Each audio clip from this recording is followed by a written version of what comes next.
নমস্কার বন্ধুরা, ইন্সপায়ার্ড কৃষ্ণকথা চ্যানেলে আপনাদের সবাইকে স্বাগত জানাই। বন্ধুরা, আজকের এই ভিডিওটির মাধ্যমে আমি এমন 5টি জিনিসের কথা বলতে চলেছি, যে 5টি জিনিস যদি আপনি নিজের মধ্যে দেখতে পারেন, তাহলে আপনি স্পষ্টভাবে বুঝে যাবেন যে আপনার করা ধ্যান বা প্রার্থনার ফলে আপনার মধ্যে ঈশ্বরের কৃপায় এক বিশাল পরিবর্তন এসেছে। আর যেটা আপনাকে আপনার জীবন থেকে সকল সমস্যা, দুঃখ, কষ্ট এবং খারাপ সময় থেকে বের করে এনে এক সুন্দর জীবন দান করবে। এই ধরনের জিনিস সাধারণত তারাই উপলব্ধি করতে পারে যারা ঈশ্বরকে মনে প্রাণে ভালোবাসে এবং তাদের উপরেও ঈশ্বর প্রবল কৃপা করে। তবে যারা এখনও এই 5টি জিনিস উপলব্ধি করেননি, তারা কখনোই নিরাশ হবেন না, কারণ ঈশ্বরের প্রার্থনা নাম করতে করতে আপনি নিজের মধ্যেই এই বিশেষ জিনিসটি উপলব্ধি করতে পারবেন। তবে হ্যাঁ, ঈশ্বরের কৃপা অবশ্যই প্রয়োজন এই বিশেষ জিনিসগুলি উপলব্ধি করার জন্য। তাহলে চলুন এবার জেনে নেওয়া যাক যে এই বিশেষ 5টি জিনিস কি কি, যেগুলি যদি আপনি নিজের মধ্যে দেখতে পান, তাহলে বুঝবেন যে ঈশ্বর আপনাকে এগুলি কৃপা করে দান করেছেন। ভিডিওটি শুরু করার আগে আপনারা যারা আমাদের এই চ্যানেলে নতুন, তারা অবশ্যই আমাদের চ্যানেলটিকে সাবস্ক্রাইব করুন এবং ভিডিওটি দেখে যদি ভালো লাগে তাহলে অবশ্যই একটি লাইক করবেন এবং সবাইকে শেয়ার করবেন, যাতে তারাও ভিডিওটি দেখে উপকৃত হয়। এবং কমেন্ট সেকশনে জয় শ্রীকৃষ্ণ লিখতে ভুলবেন না। এবার চলুন এক এক করে জেনে নেওয়া যাক যে এই 5টি জিনিস কি কি।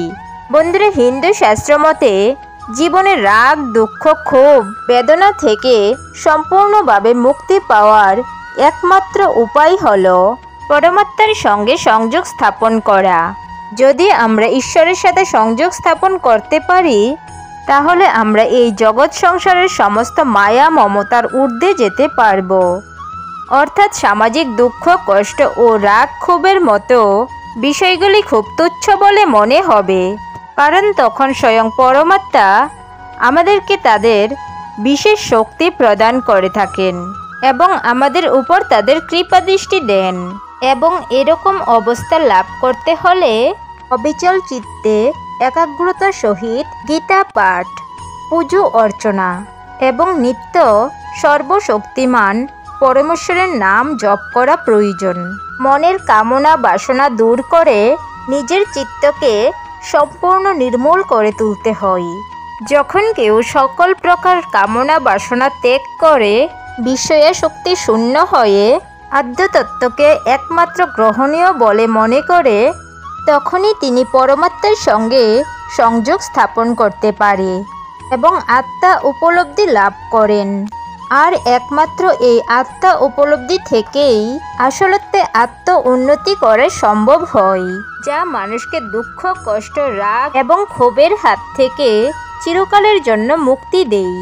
বন্ধুরা, আপনি যখন প্রার্থনা এবং জপ করতে করতে একটা সুন্দর অবস্থায় পৌঁছে যাবেন, তখন ঈশ্বরও আপনার উপর তার কৃপা দৃষ্টি দেবেন, যার ফলে 5টি জিনিসের প্রভাব আপনার উপর কখনো পড়বে না।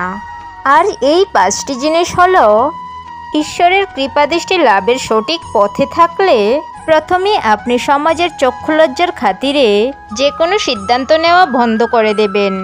যেটা সঠিক সেটাই করবেন। কে কি ভাবলো এরকম তুচ্ছ ব্যাপার আপনার রাগ, ক্ষোভ, দুঃখ, কষ্টের কারণ হয়ে দাঁড়াবে না। মানুষের মন জুগিয়ে চলা বন্ধ করে দেবেন। 2.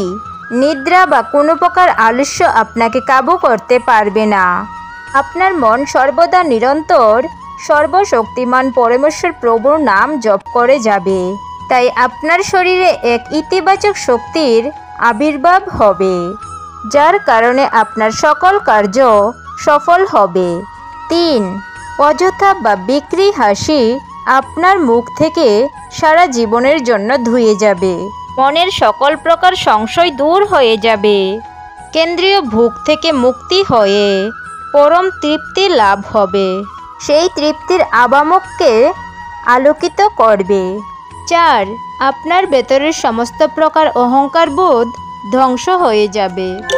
অধিক প্রকার আর্থিক সচ্ছলতার উপর কোনো প্রকার আকর্ষণ থাকবে না।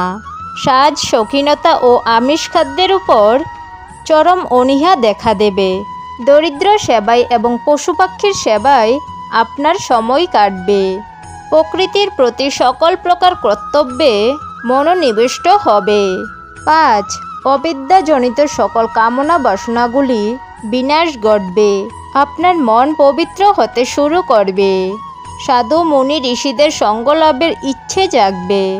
আধ্যাত্মিকতা ও পবিত্রতা বৃদ্ধি পাবে। বন্ধুরা, আমাদের জীবনের মূল লক্ষ্য হল আত্মজ্ঞান লাভ করার মাধ্যমে আমাদের জীবনের উন্নতি করা, অর্থাৎ আমাদের আত্মার উন্নতি এবং পরমেশ্বরের পরমাত্মার সম্পর্কে উপলব্ধি করে জীবন দশায় সর্বব্যাপী ব্রহ্মেশ্বরকে অভেদ উপলব্ধিতে মগ্ন থেকে দেহত্যাগ করার সঙ্গে সঙ্গে ব্রহ্মের সঙ্গে বিলীন হওয়া। তাই এই পৃথিবীর প্রতিটি মানুষেরই উচিত আত্ম অনুসন্ধান করে আত্মজ্ঞান অর্জন করে নিজের উন্নতি করা। আপনাদের কাদের কাদের মধ্যে এই 5টি গুণ আছে তারা অবশ্যই কমেন্ট করে আমাদেরকে জানাবেন এবং ভিডিওটি দেখে ভালো লাগলে অবশ্যই একটি লাইক করবেন। দেখা হচ্ছে পরবর্তী আরও একটি ভিডিওতে। ততক্ষণ ভালো থাকবেন, সুস্থ থাকবেন। ধন্যবাদ।